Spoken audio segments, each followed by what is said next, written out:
We're excited to have Sierra and Soli from Friends of the Urban Forest.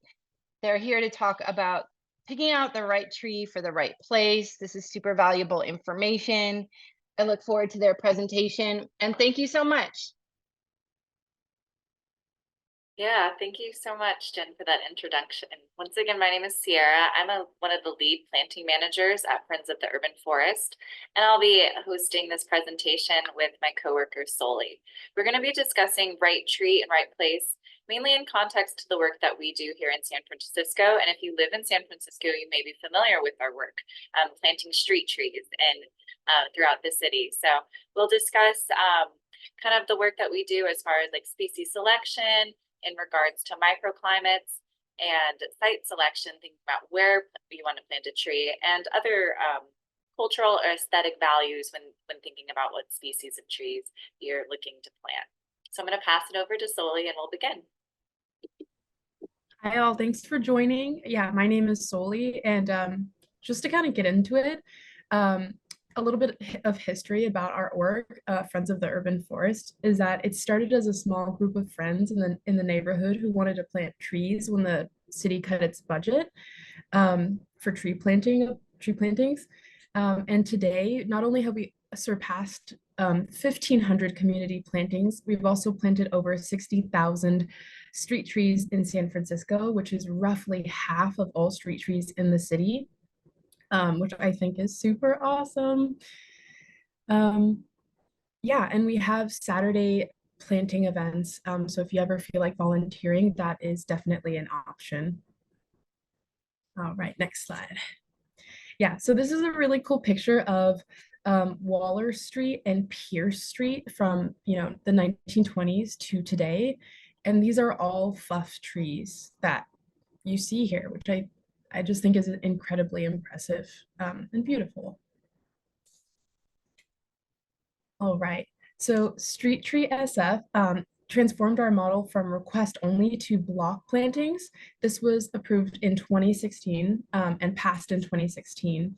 It's a ballot measure to find tree care, tree maintenance, and to pass liabilities related to sidewalk damage off from the resident, which was their former responsibility to the city. And then because of this legislation with the liability and watering, Friends of the Urban Forest now plants entire blocks after community outreach in addition to requests. And we also added watering to districts 1, 4, 10, and 11, if I'm not mistaken.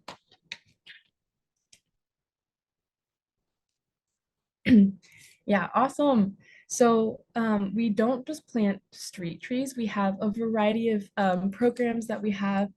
So some include tree care. Tree care and watering. So we have a team dedicated to going out into the city and visiting trees, caring for trees. That includes pruning and things like that. Caring for the tree structure, making sure it's up to grade and present. And then also watering trees. We also have our sidewalk gardens program, which is what we see here at the bottom, on the bottom picture, sidewalk landscaping. We have youth employment and skills training, also known as workforce development. And then we also have a department dedicated to community engagement, and that's often who residents will speak to in relation to Friends of the Urban Forest, to just get in touch, ask inquiries, and so on. Yeah, and then this is just a space if you had any questions on Friends of the Urban Forest's work so far. This is your time to shine. Yeah. Oh, did you see it? Oh, I am reading it now. I have a lovely Okay. tree, possibly planted by Buff 30 years ago, but the tree well looks terrible. I'd like to know what plants are complementary and won't compete with tree for nutrients. Also, does FUF or another org do tree well landscaping? Paid, of course. South side of the street, lots of shade in the Mission District. That is a great question. So when we plant street trees, we typically recommend for the first few years, meaning the first 3 years until establishment, that not too much vegetation is planted in the tree well for one of the reasons you mentioned, nutrient stealing. Once the tree is established, and our street trees get established around the 3-year mark, so that's being watered weekly for the first 3 years, we really encourage residents to plant a variety of plants around. My preference is native plants, so I think annual native wildflowers are really good candidates. They're super easy and low maintenance, and you can just sprinkle the seed come the fall season before the rains, and they'll kind of do their own thing as well. In the city, succulents are also a really good choice because they're very hardy against some of the elements of street tree life and being on sidewalks near lots of dogs and other folks. And I also am like some other like annual, somewhat perennial flowers such as nasturtiums and some other kind of small cut flowers. Snapdragons, I think, do really well. The things I avoid from planting in the street, I would avoid is like larger perennial plants. Some of the salvias, like purple sage, can kind of really take over the plant with their more of like rhizomatic growth and start to compete. So as long as you're keeping the plants kind of away from the trunk of the tree, I encourage getting flowers and small plants tucked around as well. Great. Thank you so much for Soli for kicking us off about what Friends of the Urban Forest does. So our organization has been planting trees for 30 years now, and that has helped us inform many of the decisions we make and as far as where we want to plant trees, the creation of new street tree basins, and what species make good street trees. So a lot of what I'm going to be discussing today is in context to that, but it definitely applies to selecting trees for non-street trees, trees that would potentially be out of public right-of-way or in your backyards or front yards as well. So as one of the planting managers here at Friends of the Urban Forest, most of the field work I do in San Francisco is visiting existing street tree basins, looking at the conditions there, and deciding what trees should be planted. So the main things that I take into consideration are going to be the microclimate. So when I'm looking at tree qualities in regards to microclimate, I'm looking at, is it wind tolerant? Is it coastal tolerant with the salt air? Is it going to be shade tolerant depending on what side of the house I'm planting it or side of the street I'm planting it on? I like to also take into consideration cultural and aesthetic values. And this can mean a variety of things, but mainly what do you like about a tree and what do you not want about the tree, such as some folks don't like to deal with much leaf drop or leaf litter, so I would avoid planting a deciduous tree or something that has large flowers that leave a mess. Some folks want to get as much sun as possible into their home during the winter, and that's a great reason to plant deciduous trees, because then you're getting sunlight into your home during the winter and nice shade during the summer. And we also take into account site-specific factors. So for us, that's predominantly going to be, are these trees utility friendly? And is the sidewalk width up to standards for the city guidelines, where we like to keep the path of walkway for sidewalks a 4-foot minimum throughout the city, and in general, a 6-foot standard.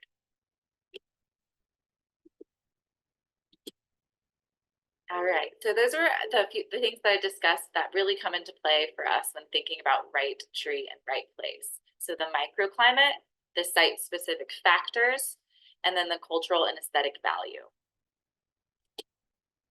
So in San Francisco, we have microclimates, much like we do in Bay Area. And for the Bay Area, one of my favorite resources for microclimates is going to be the Sunset Western Garden microclimates. I know Sloat is a huge proponent of that as well, and is there who introduced me to it. And it really carves out the different niches, and depending on what hillside you're on, and can drastically change the climate that you experience. In urban areas, there's even more to factor in beyond, am I closer to the ocean or am I closer to the bay side? But you can see from this map, the general microclimates that we separate for the city is going to be zone 1 on the western half of the city. It's what we call the fog belt. So it's going to be cooler temperatures. We experience dense summer fog, salty air, and prevailing winds west of kind of the hills and the small mountains that we have in the center part of the city. In the center of the city, it's the transition zone.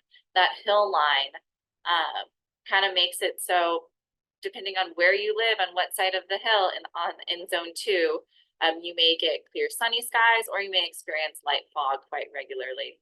And once you get to the east side of zone 2, the wind diminishes greatly, so you don't have to worry as much about wind tolerance. Moving into the east side of the city, we call it the Sun Belt. So that's going to be the neighborhoods like Mission, downtown area, Soma, Bayview, Little Hollywood, for, you know, with its called Little Hollywood because stars from Southern California would stay there because it was one of the sunniest neighborhoods in San Francisco. So that's going to be a great area for fruit trees and so other ornamentals that really need hours of sun that you're not getting on the west side of town. All right, I love this photo because it really represents that dense fog blanket that we get on the western half of the city. If you've ever had to take a drive across the city, you notice how fast it changes. And it's usually right along in that transition zone that the fog tends to peter away. One other thing to consider when you're planting in urban areas is with the winds, we like to take into consideration the directionality of the street. So this image shows we have a grid system. So a lot of our streets are running north, south, and east and west. And the streets that run east and west, planting on those streets experience a lot more wind in general than our north-south streets. We also notice that the ends and corners of blocks are going to have a little bit more wind, where if you're planting or your home is more interior of a block, you get more protection for those trees and plants. All right, so I'm going to shift it back over to Soli, who's going to talk a bit more about these climate zones and some brief species recommendations for some of the street trees we notice that are thriving best in those areas. Right. Thank you, Sierra. So I find this to be an incredible set of photos. I believe it's from the 1931. And as you can see, there's so many sand dunes, really evident of being near the ocean. So yeah, as Sierra described earlier, the fog belt, it's typically foggy. We get more overcast in that area and lots of salty air.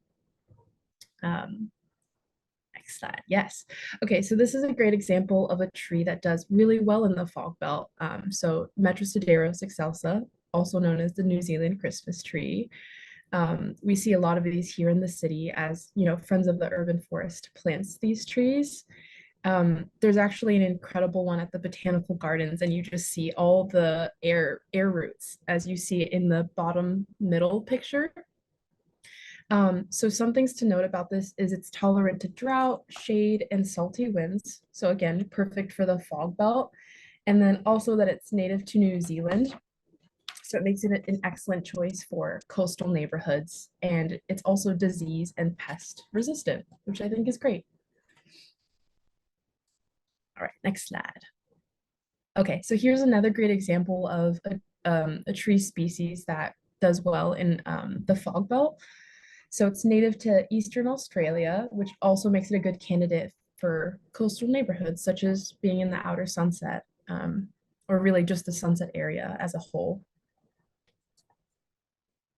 Cool. Okay, so moving on, we are entering the transition zone. So this area, again, as explained by Sierra earlier, it has cool to moderate temperatures, light fog to clear sunny skies. And then winds typically diminish east of the mountain slopes. So, you know, these pictures are kind of great examples of what you see and what to expect. Yeah, it's a nice sort of middle zone there. And Tristanias, they are a great tree selection for this zone. They are tolerant to gusts and cold winds. They're tolerant to fog, though they might become a little leggy in full shade. And then some notable traits about this tree is that they're native to Eastern Australia. That's a common theme for the trees that we tend to plant.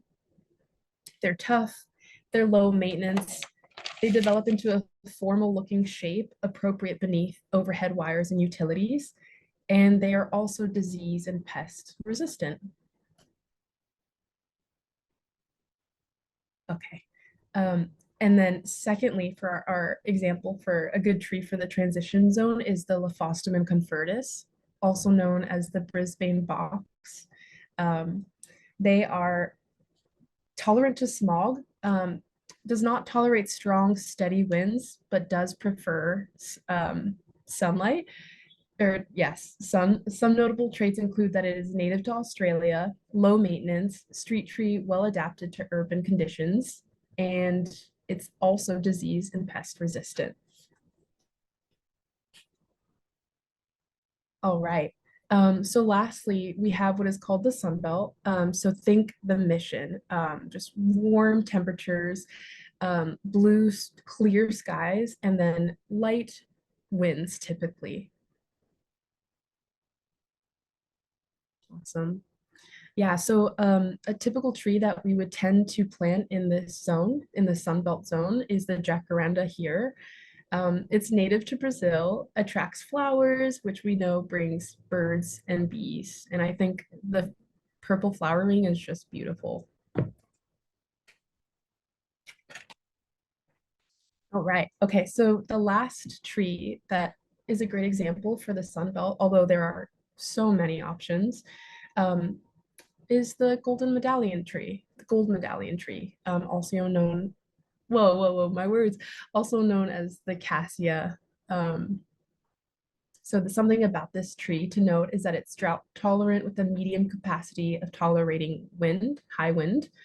And then equally, it's native to Brazil, similarly to the jacaranda.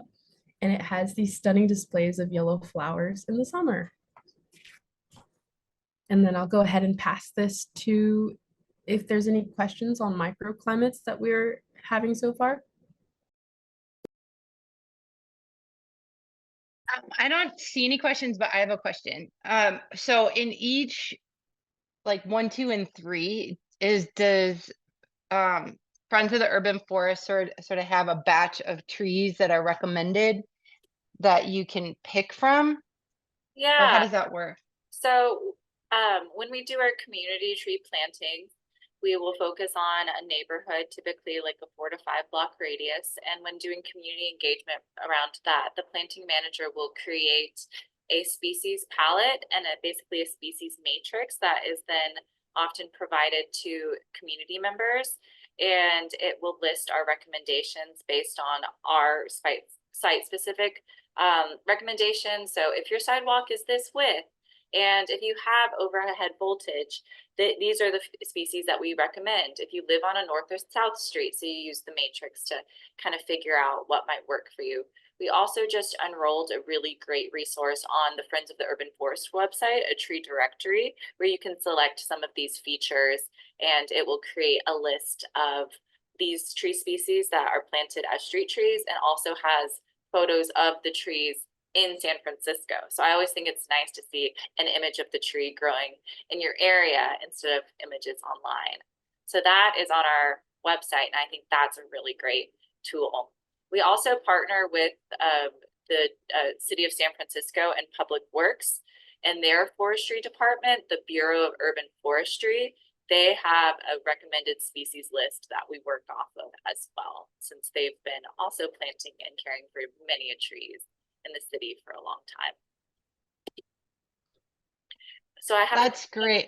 Oh yeah. Why aren't we using native trees? And that's a great question. We do currently regularly plant, I think, 3 native tree species. That's going to be the Catalina ironwood, so Lyothamnus floribundus, and then the Channel Island oak, Quercus tomentella, and also the a cultivar of the California lilac. So the Ceanothus Ray Hartman cultivar can be trained to be a standard tree. So there's a variety of reasons why we can't plant tons of native trees as street trees, and mainly because not every tree species makes a good street tree. We need street trees to have a canopy, so that typically means one single trunk forming into a canopy that's at least 8-foot minimum on the pedestrian side and hopefully pruned to a 4-foot minimum on the street side. Many of our native trees are also a little bit more susceptible to pests and pathogens. So you want something that's going to be really hardy and long-lived and can deal with the hard conditions of street tree life. One fact I do like to share about San Francisco is we don't have, I think there's maybe 1 to 2 what I would consider trees that were historically here in San Francisco. Since we're mostly native sand dunes, that's going to be the coast live oak and some other shrubs like coastal shrubs that can kind of have tree form are like the silk tassel bush. We do have a program called our Adopt a Yard Tree program, where we give away free fruit trees and native trees for folks to plant in backyards that live in San Francisco. So we are trying to get more native trees into private spaces in San Francisco as well. Thanks for that question. I'm going to go ahead and move forward with more in-depth site-specific factors that we take into account here at Friends of the Urban Forest. And I'll also discuss ways they kind of overlap with thinking about planting around your home or in your garden. So for street trees, like I mentioned when we were looking at the image, the street orientation really does affect the aspect of the wind and whether it's going to be a windier thoroughfare or not. So we noticed that the east or westbound streets are going to be windier than the north or south. That's often because the ocean's going to be pulling or pushing that prevailing wind that direction. We also have to be very careful about overhead utility structures. So high voltage is something that we're most conservative around. When you're out on your next walk on the sidewalk, take a look at your nearest utility pole. And you'll see a couple of levels of wires, and you'll notice trees growing into certain wires. So those lower levels of wires are not high voltage, and it's okay for certain species of trees to grow into those wires. That the distances for pruning and maintenance is going to be dictated by the California Public Utilities Commission and PG&E, and they're the entities that partner with the city to make sure those clearances are maintained. As planting managers, we're asked to plant trees that don't grow taller than 30 to 35 feet under high voltage. That will ensure that those trees are not growing into the high voltage, which is where we can get into trouble. We also take into consideration sidewalk width. If you've been through the different neighborhoods in San Francisco, you know that sidewalk width is not standard at all throughout the city. And that also we have to keep these minimum path of walkways for sidewalk widths, but we're working in basins. So we're cutting into these basins and we're having to take into account the root space that these are going to have. So a lot of the tree species that we use for street trees can be planted closer to homes as well, because they're not going to have massively reaching roots. So that's one nice advantage for looking at street tree palettes and in context of your own home and garden. Another thing to take into consideration, honestly, wherever you're planting a tree, is the distance to above and below ground infrastructure. Anytime you're doing a dig project in the Bay Area, it's recommended and often required to do an 811 dig alert. So you just want to put a request out, and that will signal for PG&E and other agencies to identify underground utilities such as gas lines, water lines, and underground electricity, which you certainly don't want to be hitting or digging when you're planting a tree in your backyard. For urban trees, some of the other things we take into consideration are going to be distances from streetlights, traffic signs, fire escapes, and other urban infrastructure like that. So this slide shows a really good example of the same species of tree planted on two different aspects of streets. So on the left side, it's going to be a east-west street that gets more wind, and the species that is planted is a peppermint willow. And then on the right photo, you'll see that is going to be on in North-South Street on Valencia Street.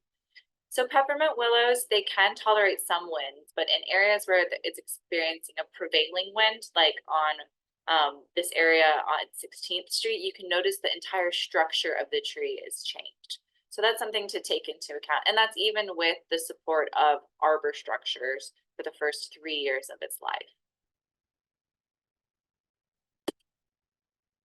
So overhead high voltage, this image shows the utility pole with the different levels of lines, like I've mentioned. The overhead high voltage lines are inspected annually by PG&E, and they'll maintain a 4-foot clearance. So if tall trees are planted under utility lines, they will be topped. And that's that example you see in the left photo. You can see that that canopy now is bowed out because that main leader stem has been cut. And that's what it means when the tree is topped. It can affect the tree's, the limb strength and the structure for the tree for the rest of its life. It's now going to continue to grow more out rather than up. So if there's no high voltage, tall trees are okay, even if there are other wires above the sidewalk. And we're asked and encouraged by the city to plant the largest and tallest trees possible where we can for maximum shade benefit and carbon sequestration. Here's another infographic for high voltage. That by far is some of our biggest concern with street trees. Not only can it be dangerous for individuals that have to care for the tree if it's the wrong tree that's planted there, often it can mean that tree is just going to be removed. So makes me sad to think that maybe 20 years of a tree's life was cared for just for it to be removed due to the high voltage or the infrastructure. So small statured trees, they're okay to grow into the telephone and cable TV lines and the secondary lines. And then the large stature trees can only be planted where there's no high voltage. Sidewalk width. So for the sidewalk width, we measure typically from the curb to the house, and wider sidewalks get larger trees. If you're interested in your city to plant a street tree, there's often different agencies that are going to regulate it, but at the end of the day, it's typically a permitted process through the city. And they will have strict guidelines on to where and when you can plant and the sidewalk widths as well. And so this is the city guidelines that we follow. So we have to place trees 25 feet in front of a traffic signal. And a couple other notable ones, we like to stay 6 feet away from a utility pole.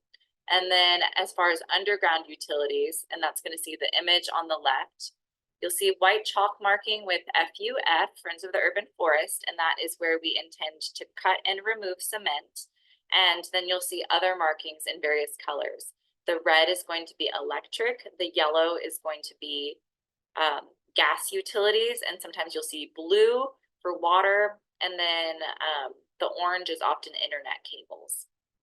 So for the example on the left, this basin, the yellow marking or the projected basin site, there's a gas line that runs through it. So this is not a valid site and you would not be able to remove concrete.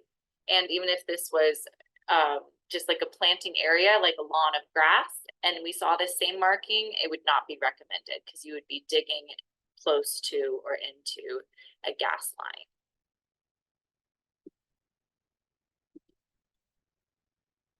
All right, so any questions on site-specific factors? I know that was a little bit more related to the work that we do at Friends of the Urban Forest, but I'm happy to answer any questions regarding site-specific factors if we have any. Okay, again, I have a question. So I guess I'm trying to understand the process. Like, for example, if I'm a homeowner in the city, like, is this something where you would come out and sort of consult on the area and be able to determine based on wind and zone and whatnot, like what trees to recommend? Is that, or are we able to pick out the tree, or how does that work? Yeah, that's a great question. So it typically depends on who you're engaging with to get the tree planted. So for Friends of the Urban Forest, we're a nonprofit agency that plants street trees for free. So people are able to request a street tree. Either they may have an existing basin in front of their home, or they may want a new basin created. So if we find that we are able to plant in that area based on doing the site visit, the utility locating, and confirming we meet all the minimum guidelines, Friends of the Urban Forest planting managers and our arborists would come up with a species recommendation and do species selection with the resident who requested it. For the process that goes, and that would be all free. We would plant it. Friends of the Urban Forest would plant it and care for it and water it for the first 3 years. After 3 years, all of the responsibility is then shifted over to the city. For folks who are potentially outside of our priority zones where we do most of our plantings, they may have to go through a process with the city that is a permitted application process. So they would apply to the city, and the city would send out a person who has a job similar to mine, an inspector, a forester essentially, to come out, inspect the area, and provide the same type of services as far as recommendations and confirming that that is a legal and valid planting site.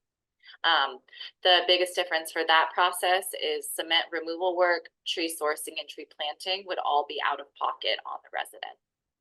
Sometimes, That was my next question. yeah, sometimes depending on the requirements for trees, like we often get requests to plant a street tree because San Francisco requires folks who are building ADUs to have like a mitigation effort, a sense, by planting street trees. We cannot do that. They have to pay for their own tree to be planted. Yeah. So as like a design element, for example, on the bottom right, those trees have like a raised wood edge around that. Is that something that you do just for the neighborhood, or is that something that you can request, like if if we want to put in a tree, can we say we want a edging to it, or is that part of Yeah, it, or how does that? that's a great question. Unfortunately, that is a little bit of a gray area. Aesthetically, I like the way edging looks, but technically it is not legal because it is an obstruction to the pathway. It can become a tripping hazard. Although it does protect the tree in certain aspects, the trees that we do plant, we plant them and fill the basins up to grade, meaning to the level of the sidewalk and no higher. In my experience, if people decide to erect like a structure or protection or border around it after a planting, I'm not the one who's going to be reporting them to the city. I do know that certain neighborhoods with neighborhood associations can often be in contact with the city to get prior approval to create this kind of aesthetic look like you're noticing in the bottom right corner. Yeah, I've seen little fences, like little like iron fences and stuff too, that isn't necessarily raised, but it can, like a street will do that too. So I was just curious if it was through Friends of the Urban Forest. Yeah, unfortunately not through Friends of the Urban Forest.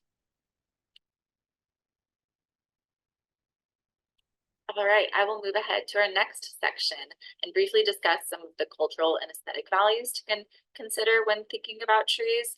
And in specifically with San Francisco, one of the most iconic trees a lot of people think of is going to be the flowering cherry tree. So flowering cherry blossom is going to be an ornamental cherry tree. It's not going to produce any fruit. And there's a few different varieties that are planted as street trees throughout the city. Specifically, the Kwanzan variety does quite well. Unfortunately, we have moved away from planting ornamental cherry trees as street trees because they can be susceptible to fungus and pests, and their limb attachment is a little bit weaker than what we kind of would want for a street tree that's enduring a hard life. Some other things to maybe consider when you're doing a species selection is the aesthetic of the garden or kind of the curation you already have going on. You'll see on the picture on the right, a lot of the neighborhoods have, based on kind of like the architecture and the trees that were planted, they were all the same species were planted, creating this very distinct thoroughfare of trees. On the left side, it's going to be, it looks like we have a row of paper bark trees. And then in the middle, those are going to be pollarded London plane trees, which kind of give it more of like a formal, maybe like English garden look. And then you'll see all the way on the right towards Japantown, there's a variety of cherry blossom trees that are planted. So on very rare occasions, we are able to plant cherry trees, but they're typically going to be replacement trees in existing basins in these culturally significant areas such as Japantown and Chinatown. But important to think about kind of the aesthetic you're going for, because the type of tree you get and even the way you prune it, like you can see with the middle photo, can really change the feeling and the influence of the curation you have going on. Any questions on cultural aesthetic values? Great. So I wanted to open up the floor to just broader questions that you might have for myself or Jen and Sloat. And yeah, happy to field those within the Q&A chat. So put it in the question and answer here. Well, I'm just gonna say that this is like really interesting for me. I've been a designer for 20 years and I've always seen FUF sort of around the city, and I've never really known exactly how it works. And and so this is valuable for me to know, just for my clients. And I think it's super great the work you guys are doing. Obviously, greening up the city and is always good. And a lot of these trees are good for like native birds and pollinators and whatnot, even though they're not necessarily native. So yeah, I mean, do we have any questions? It's a quiet group. No question, but I will speak to one of the big themes that I noticed with the species that we do plant and thrive here in San Francisco and lots of parts in the Bay Area.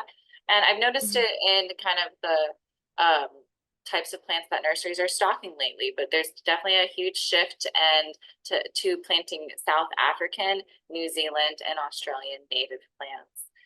They're often really resistant to winds, which much of the Bay Area experiences, and they're quite drought tolerant. So I know the talk of eucalyptus and eucalypt relatives can raise the hackles on some folks in the Bay Area for very valid reasons, but a lot of eucalyptus relatives, so in the Myrtaceae family, that's going to be like the New Zealand Christmas tree that Soli mentioned, and the bottle brush. The Tristania is as well. They do quite well as trees in our area. They're often very drought tolerant and quite pest and disease resistant. Yeah, and to your point, you can do natives at the base too. So the tree is like filling one requirement, but if you do want to incorporate natives, then that can be great too.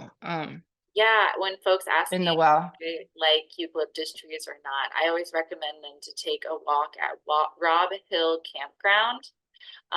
It's one of the highest points in that part of the city, and the canopy of eucalyptus provides kind of a landing spot for monarch butterflies, and they've also done really great restoration work on the understory and planting natives and experimenting with what natives are thriving in the eucalyptus understory. So there's some lovely coffee berry and the thimbleberry and some other nice animals that they put out there in addition to those perennials. I think the ribes is doing quite well out there, the current. Nice. There is a question about older trees. It's a good one. Yeah, that's a great question. So first I'll mention the photo we have down here on the bottom right is a eucalyptus tree. I think it's a Eucalyptus globulus, and it's a species we specifically don't plant because they're too large and unwieldy for street tree basins and being street trees. So if you're noticing that the sidewalk around the tree is buckling and crumbling, that it was going to be a 311 report. So here in San Francisco, you can report basically many issues to the city via 311.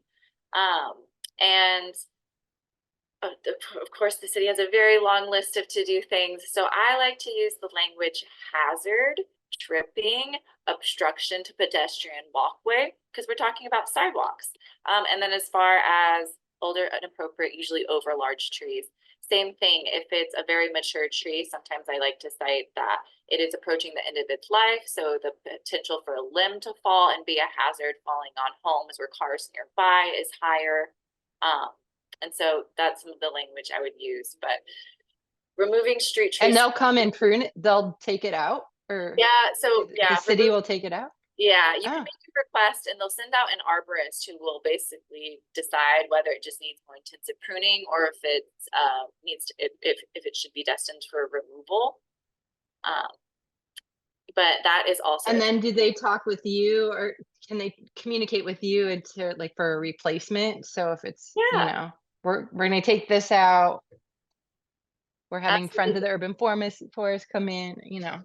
Yeah, so I work specifically on the replacements and special projects team. So as compared to our community tree planting where they're cutting and removing sidewalks, I primarily focus on existing basins. So people will reach out to me if a mature tree has died, or the city has, come and cut down a tree and ground the stump, or the tree fell over during storms.